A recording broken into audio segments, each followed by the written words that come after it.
13, 15, 14.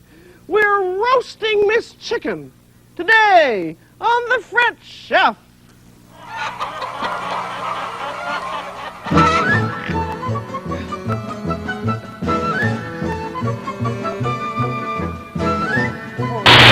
We interrupt this program in progress for an NCPC Network breaking news bulletin from the Middle East. For the NCPC Network, this is Peter Jennings, Jr., reporting live near the sweltering settlement of Qumran on the West Bank. It is here that the revolutionary and revelationary Dead Sea Scrolls were unwittingly first salvaged in 1947 from a number of caves on the sheer cliffs in the bottom left-hand quadrant of your screen.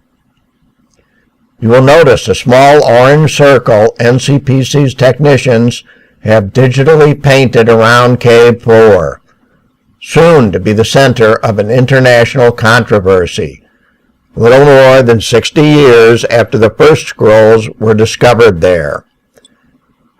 Now barely visible near the cave, there is a hot air balloon carrying 3 of the world's leading theological experts. The cold air fusion balloon is just now starting to move, and our technician is putting a comparatively large digital red arrow to help you follow its course. Recently dubbed the Balloon, that's spelled P-U-L-L-O-O-N, a combination balloon and pulpit, is now slowly making its way at low altitude over the reconstructed remains of the settlement of Qumran. We assume it is a low-level pass to thank the archaeologists and natives of the tiny settlement for their historic secular cooperation during the balloon's month-long visit. A visit to authenticate the radical scripture of scroll fragment number C4U, a small paragraph no bigger than a lady's hand, but now dubbed the Giant Apple because of its content which will be revealed to the world for the first time this very day, not so very far from here. And that is where the balloon is now headed as it gains altitude and appears to approach us. Our technician has prepared a map showing the planned 15-mile route from here to Jerusalem. Notice it is a zigzag route to discourage any sabotage by naysayers of the truth to be soon revealed. We now switch to my co-anchor, NCPC's very own and very beautiful Jenny O'Neill, reporting live at the balloon's destination. Take it away, Jenny. Thank you, Peter Jr. This is dutiful Jennifer, not beautiful Jenny. O'Neill. That's Jennifer O'Neill reporting live from the magnificent Mount of Olives overlooking Jerusalem. NCPC, the not certified politically correct network, has not been briefed as to the specifics of the scriptural findings which will be revealed today when the balloon arrives at the Mount of Olives. For the record, however, it is here where Jesus gave his sermon on the Mount and where, according to Christians, he is supposed to make his second coming. And it is here that Jewish tradition has it that their Messiah will arrive for the first time. But while we anxiously await today's surely less dramatic visitors, let me fill you in on what we have been told. The recently discovered scrap of parchment is jointly translated by our 3 pending visitors, reportedly puts a whole new light on what went on with Adam and Eve at the Garden of Eden's tree of knowledge, the knowledge of good and evil. Scholars have long debated whether it was actually an apple or some other sort of fruit that God ordered Adam and Eve not to eat. But quite honestly, I can't see how it would make much difference if the fruit was a peach or an orange. Whatever fruit it was meant as no more than a symbol of the notion that Adam and Eve and all other future humans must not take it into their minds that they, rather than some higher authority, have the power to judge what is right and wrong, what is good and what is evil. At any rate, I have just been alerted by our technician that the balloon has been spotted on radar and is just over the horizon. I'll tell you folks off the record, I will be very disappointed if our crew traveled halfway around the world on a moment's notice to be told it was a pear that Adam and Eve ate instead of an apple. There, I see the balloon. We'll soon discover the truth of the matter. Who knows, maybe it was the bitter fruit of the poor lemon tree, like in Peter, Paul, and Mary's song. Still, it would be no big deal. I don't know about you folks, but I'm getting awful nervous in anticipation of this new revelationary truth. Something the three scholars approaching us now claim will change the course of human civilization. To tell you the truth, I don't even know who these three bigwigs are. But as they approach, I am now beginning to have the feeling that they will need no introduction. I can see their faces plainly now. Is this some sort of charade? Some sort of sick joke? Jennifer, I assure you, this is no joke, sick or otherwise. I am a very humbled Billy Graham, possibly looking a bit younger than usual due to that humbling.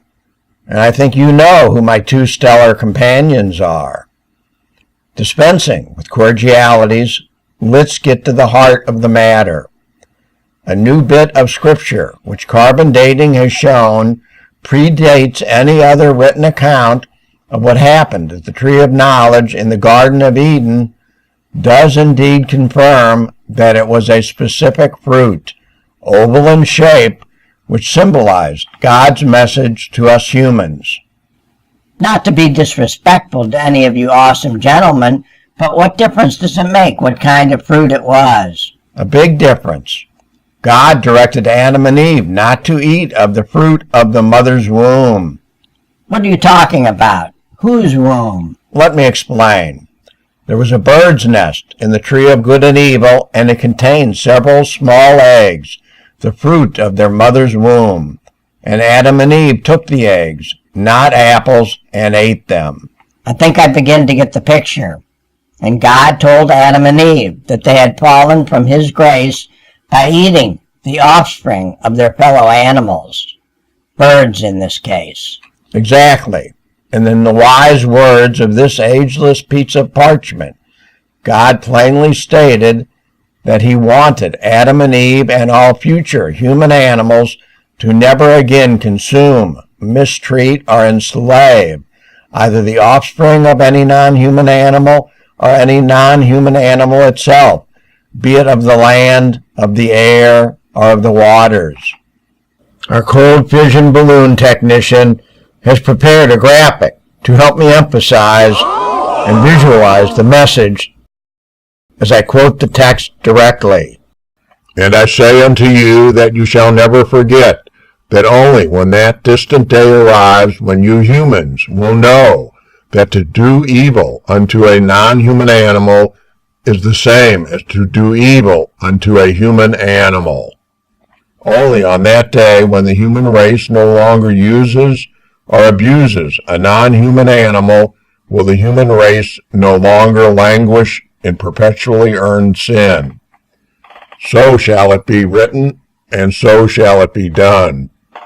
Though it is in my divine foresight that I know that for millennium from this time in the Garden of Eden, you human animals will be purposely misled by your own kind to believe it was a paltry apple I forbade you to consume.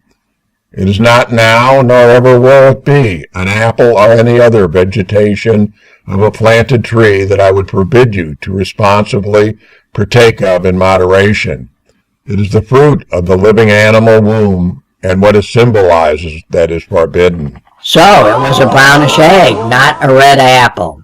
What a big difference between two similarly shaped and colored forms of life, one animate, the other inanimate.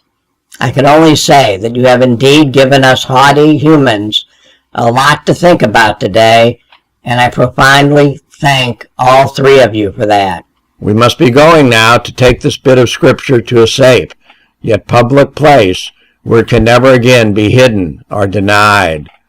Godspeed to you and all your now enlightened audience. Well, my fellow witnesses to a truly breathtaking revelation today, all I can say is this is totally shocked and awed Jennifer O'Neill signing off from the Mount of Olives overlooking Jerusalem.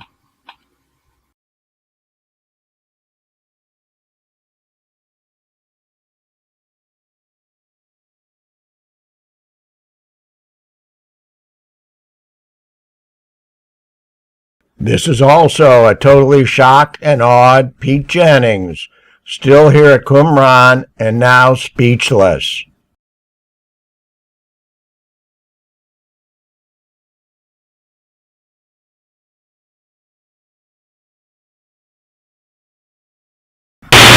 This has been an NCPC Network exclusive news bulletin from the Middle East, and we now return you to our regularly scheduled programming in progress.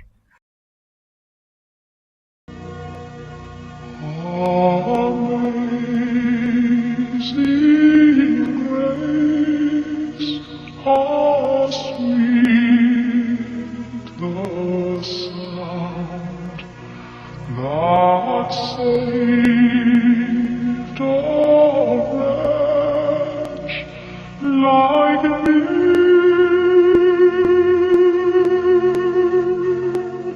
14, 15, 14.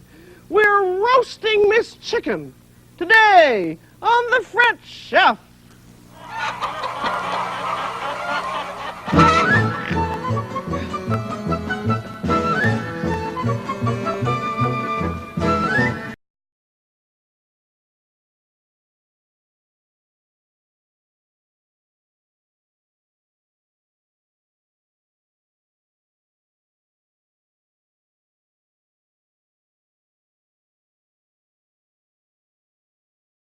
Of the fruit of the Garden of Eden, devour the apple, but revere the egg.